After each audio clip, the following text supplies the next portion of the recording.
It may be falling a little bit out of fashion nowadays, but if you look at the URL for most websites, then you'll see the prefix www. That abbreviation is, of course, shorthand for World Wide Web. It's so common to just call it the internet or the web that often we don't give much thought to the idea of worldwide in its name. Even though large-scale networking research had been going on since as far back as the mid-early 50s, there was never a guarantee that network connections would be made internationally. And in a lot of cases, the exact opposite was true. Even ARPANET, the direct predecessor of the internet, was only ever designed to network the US independently. It may be strange to think about it, but in the early era of what would become the web, worldwide was rarely, if ever, part of the discussion. But despite the small scale of these early isolated networks, a lot of them were hugely successful. Some of these networks were actually longer lived than our modern incarnation of the internet. Today, I want to tell you the story of Minitel, a French network that started as a modernization project in 1978, but quickly turned into a proto-internet that would continue to operate all the way until 2012. So what was Minitel? How is it connected to the larger context of the internet? And how on earth did it manage to survive so far into the modern day?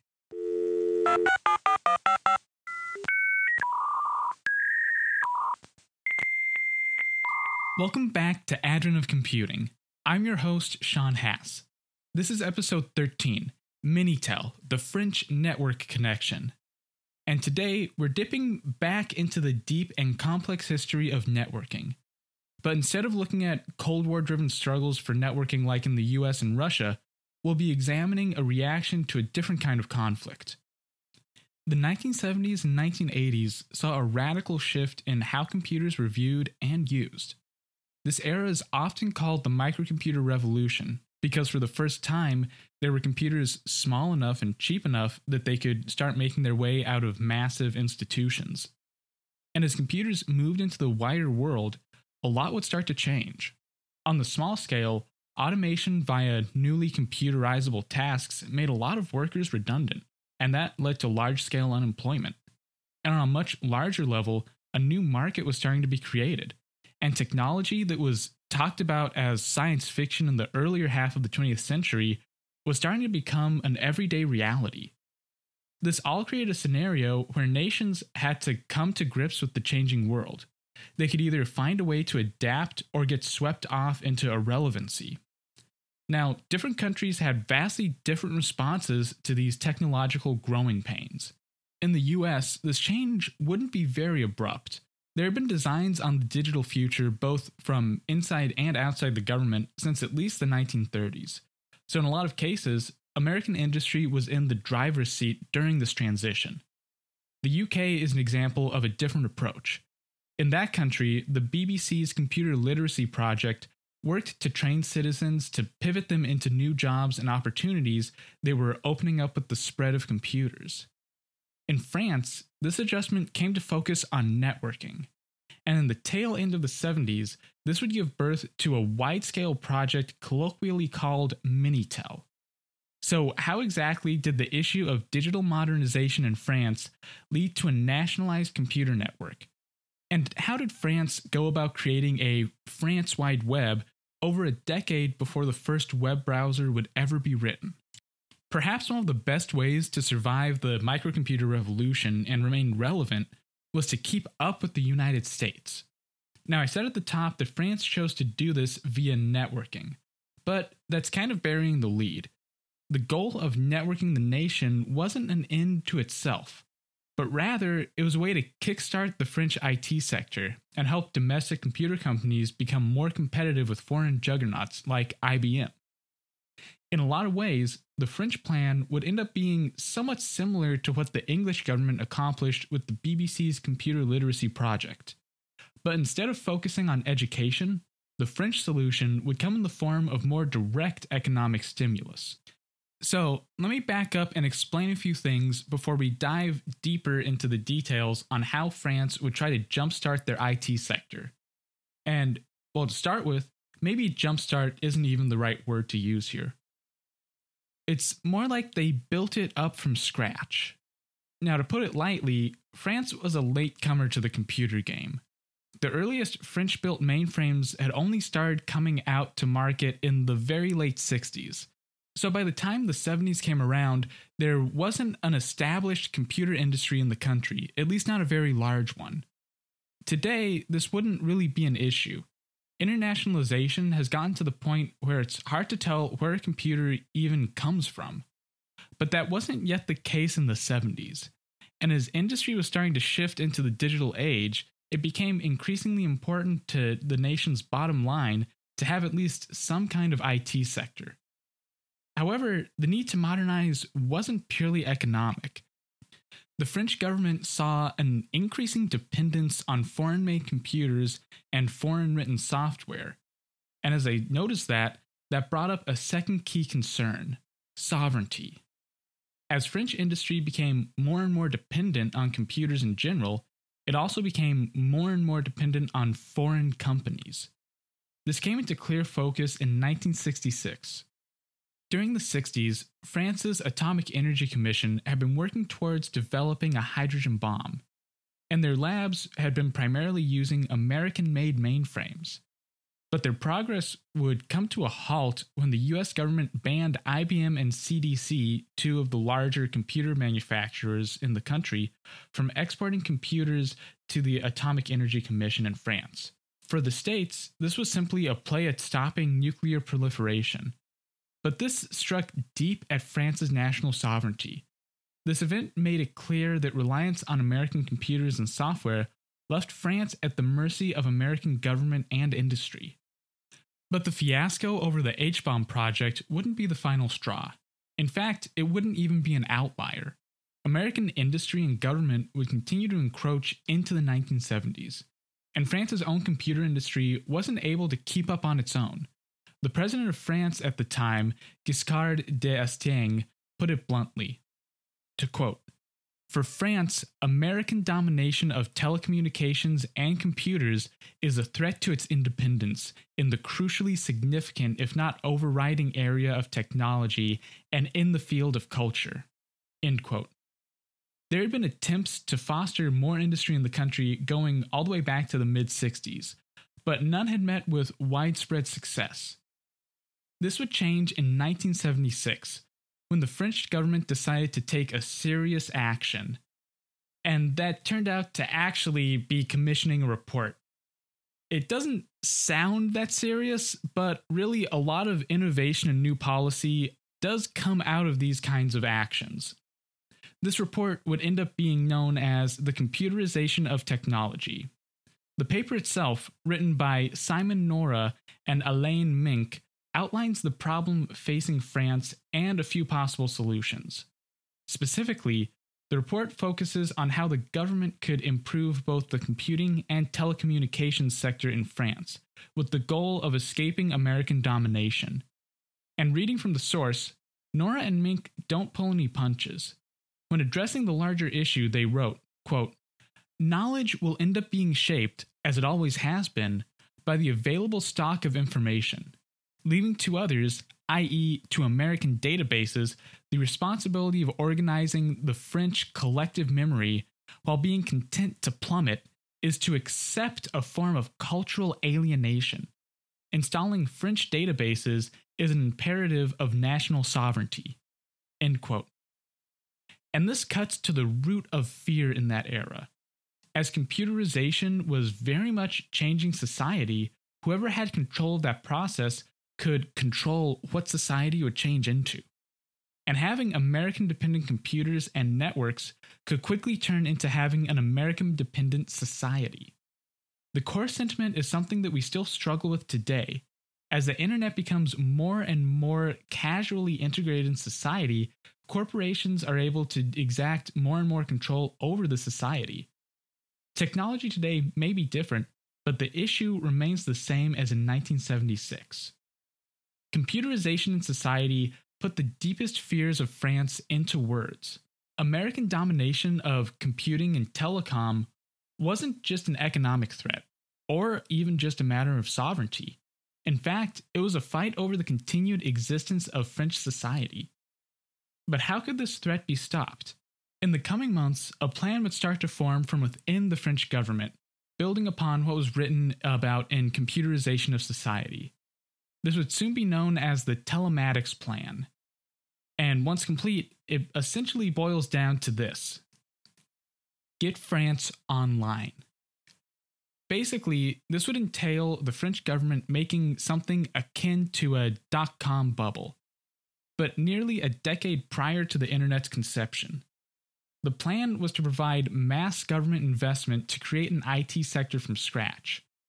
In the end, this would involve modernizing the national telecom grid, creating a nationalized internet-like service accessible to every French citizen, making a user base from scratch, and carving out a space for private industry on this new network. And as shocking as it may seem, by the end of the decade, all of these goals would be met and then some. So that's the overview, but how did the specifics of this new French network shake out? Like I said earlier, Minitel wasn't just a network or a terminal, it was an entire platform. It may be easiest to think about as analogous to the internet, at least partially. You have a hardware layer that's made up of servers, the actual network cabling itself, and the end user's computer system. This hardware layer has to work together with a layer of software that actually manages routing information and eventually rendering things like web pages on the user's terminal. That's the broad strokes, at least. The modern internet that we all use was designed and built sometime in the 1990s. The exact date varies a little bit depending on who you talk to. But the design and development stages of Minitel started as far back as 1978. Now, you may be tempted to think that over a decade of difference would just mean that Minitel's a scaled down and less sophisticated version of the internet. But that's not really the case. And it's also not a predecessor to the internet, because both of them would end up living side by side for a number of years. So let's look at how Minitel worked and how the French government was able to create a network that's similar but distinct from the later internet. Something important in the conception of Minitel was its intent. You see, the network had very different goals from the internet. While the internet grew out of networks that were used for government and academic tasks, Minitel was designed from the ground up to be used by the average citizen, and as a platform for both private companies and public institutions to offer services. The goal for Minitel was to get as many users and companies on board as possible as quickly as possible. So a lot of the choices made in designing Minitel were to make it very palatable to the general public. Another key difference that I want to make clear is that Minitel wasn't some always connected service like the internet is today. Instead, Minitel was more of an on-demand experience. Most users didn't spend days jacked into the network, but would log on to do a specific task and then log off. So with that in mind, I want to go into the specifics and talk about what exactly made Minitel Minitel. The first part I want to cover is also the most visible and probably most recognizable part, and that's the actual Minitel terminal. In the analogy of the modern net, these take the place of a user's computer and web browser, but they weren't really fully fledged computers.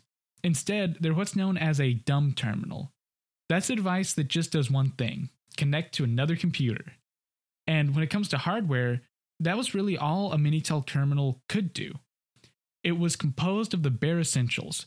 When you got a Minitel terminal and opened it up, you'd see that it only has a small CRT screen that can only display black and white text, a keyboard, and a modem.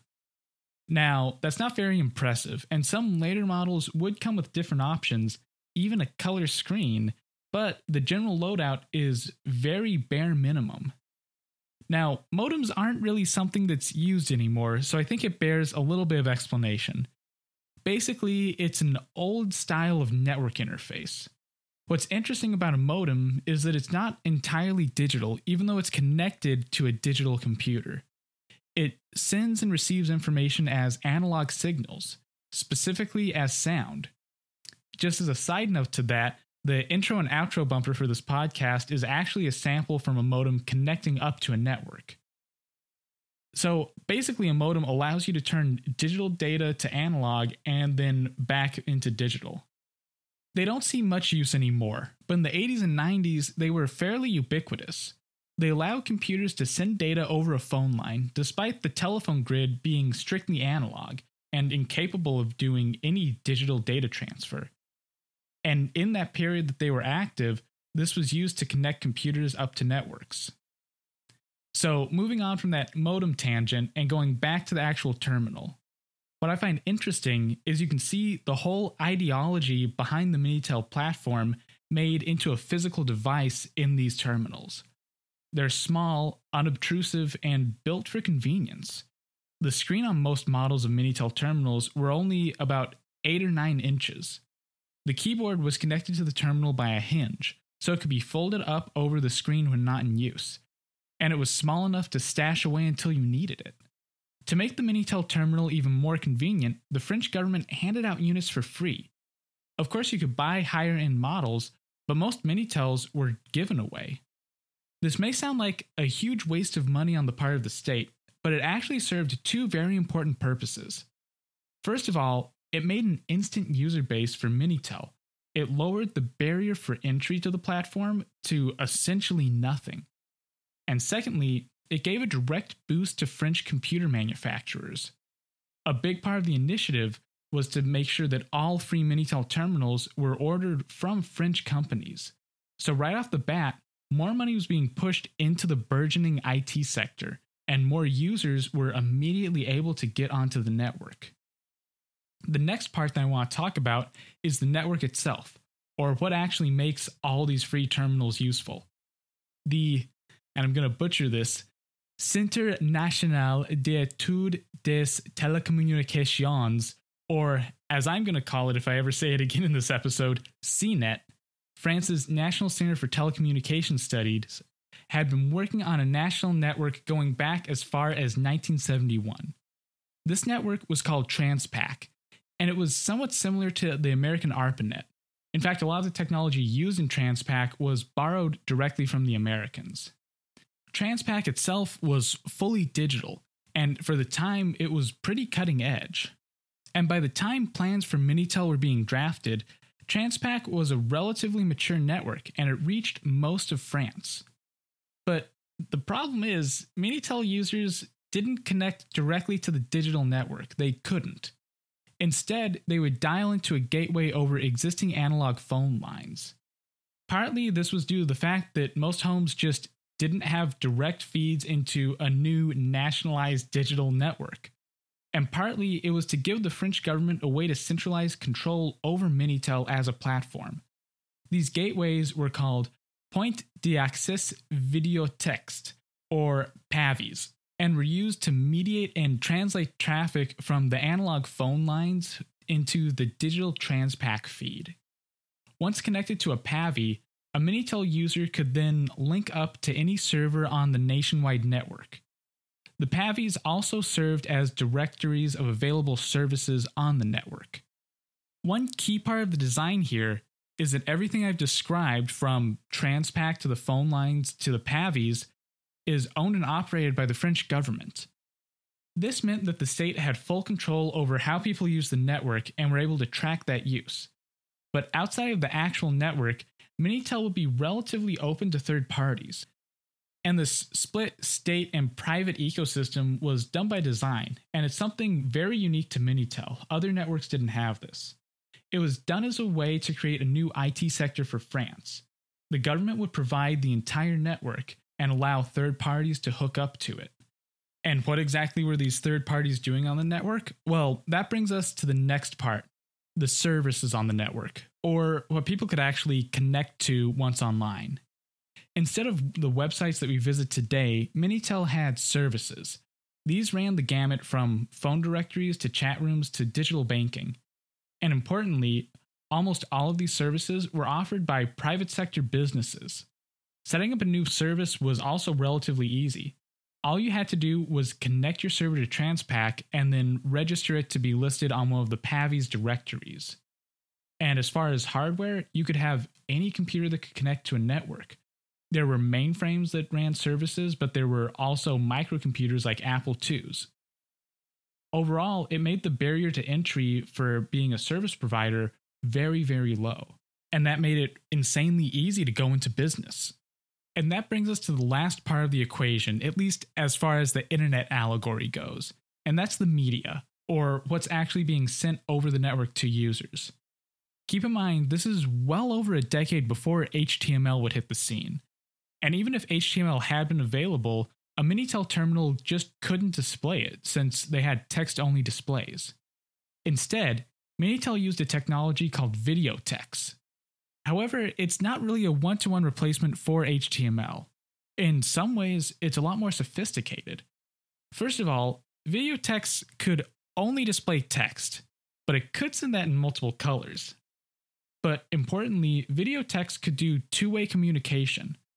You could receive data from a server to a terminal, and you could send data back from a terminal to a server. This meant that video text services were interactive. And that's something that you just don't get with plain HTML on its own. Now, one part of Minitel that doesn't have a direct corollary to the modern web is a system called Kiosk. This was the billing service that was used with Minitel. You see, using the network wasn't entirely free. There had to be some way for the French government to recoup money, and for service providers to rake in profits. Services were billed by the number of minutes a user spent connected, and could be billed at different tiers ranging from totally free for some government services to just over 2 francs a minute for premium sites. What made Kiosk work so well was that it was integrated with the customer's existing phone service bill. So instead of using some new e-commerce system, you could just log in and let the phone company deal with all the billing. At the end of the month, you get your normal bill, except it has a new line item for Minitel usage. This was all possible thanks to the design of Minitel's network. Since control over the entire network was nationalized, including the phone lines and the PAVIs, it was simple for the government to see who was using the services and bill accordingly. This was also a huge boon to companies that ran Minitel services. As a private company, you didn't have to deal with your own e-commerce or billing. Instead, the kiosk system would automatically manage that for you. It was a real win-win. It made Minitel easy to use and feel familiar to consumers, and at the same time, it made business easier to handle for service providers. Minitel services would start hitting the wires as early as 1980, first in Saint-Malo, France, but by 1982, the service would cover the entire country. One of the first services offered on the new network was simple but effective: a digitized and searchable phone directory. And now, that may not sound impressive, but I think that service alone really encapsulates what Minitel was set to be. It's not a radically new system that's meant to reinvent life. Instead, it's a way to improve what's already possible. And at its height in the mid-1990s, Minitel would have somewhere north of 25,000 different services available, and it would be regularly used by over 25 million people. Just to do some quick math for fun, for the time, that amounts to about 41% of people in France being online with Minitel. Now, the World Wide Web wouldn't see that kind of penetration until sometime around 2000. So going by sheer numbers alone, it's clear to see that Minitel did exactly as planned. It created a massive new market in France from nothing. So what did these thousands of services look like, and how did they bring in so many people? This is one thing that I find remarkable, but a lot of the services offered by Minitel are the same popular services online today. People have never really changed. It's just the technology gets better. There were services geared towards work, play, and everything in between. This includes practical services like banking. In fact, digital banking was one of the more popular Minitel services. But it wasn't just for managing your bank account at home. Minitel opened up the market for day trading, since you could now easily and quickly access stock markets from anywhere with a phone line without ever having to place an actual call. There were also services for day-to-day tasks. This included things like ordering tickets for travel or events, or even home delivery services, all years before counterparts like Ticketmaster or Amazon ever existed. You could even register for university on Minitel, and in fact, a lot of public universities would require digital registration. Outside of the practical existed more entertaining services. All the way back in the 80s, Minitel sites were serving multiplayer games and contests. Games on the system could range from simple quizzes to full-blown 3D mazes. But one of the most popular types of services were what were called messageries, or chat rooms. Decades before anyone would ever even think about anonymity online, Minitel users in France were holding digital masquerades. Connected folk would use messageries just to chat with others, make friends, or even for online dating. And since people are how we are, one of the ever-present services on the network was the adult chat room, often dubbed Minitel Rose. And it's just as it sounds. And even better, it was billed by the minute, so it became really a profitable type of service. One of the ironic results of Minitel was the sheer amount of print material that was produced for it. Soon after release, printed directories for Minitel services would start to be published, complete with glossy ads for premium services. In fact, France Telecom, the very government agency that was in charge of keeping the Minitel project going, would end up publishing some of these directories themselves. On top of the directories were the expected books about using the terminal, or tips and tricks for the network. Even more interesting, though, were the ads, both in print and plastered on walls and billboards. And, well, a lot of these ads were for Minitel Rose services. In this era in France, it became common to see large billboards with a scantily clad woman that simply had a bold print number to dial. And it's important to keep in mind that every service I've mentioned was usable on an 8-inch black and white text display, decades and decades before the first network connection over the internet would ever be made.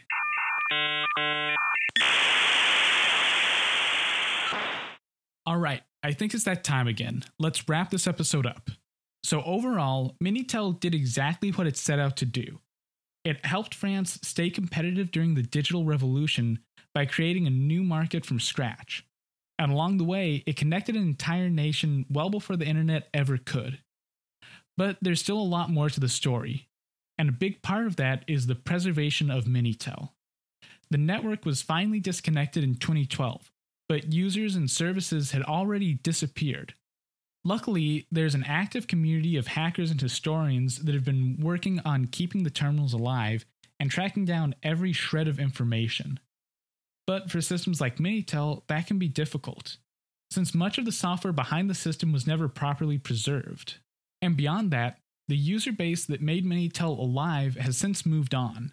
While working on this episode, one of my best resources was a book called Minitel, Welcome to the Internet, written by Julian Mayland and Kevin Driscoll. The two have been working since before the shutdown of Minitel to document and preserve the platform.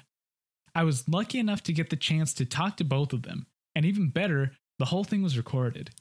So if all goes to plan, then I should be putting out that interview this coming Monday. To see their amazing work with Minitel, you can go to minitel.us or, and I highly recommend this option, track down a copy of Minitel Welcome to the Internet. It's really a great read. And one more quick announcement. Advent of Computing has been online for a little over 6 months now, so I decided it was about time to get some merchandise out. If you want to show support for the show or just have the coolest new shirt in your neighborhood, then this is your chance. I have a TeePublic store set up for the podcast. I'll have a link to it in the website and in the show's description. And thanks for listening to Advent of Computing. Remember to come back next week for my interview with Julian Mayland and Kevin Driscoll. Until then, if you like the show, then why not take a minute to share it with a friend? You can always rate and review on Apple Podcasts. If you have any comments or suggestions for a future show, then go ahead and shoot me a tweet. I'm at Advent of Comp on Twitter. And as always, have a great rest of your day.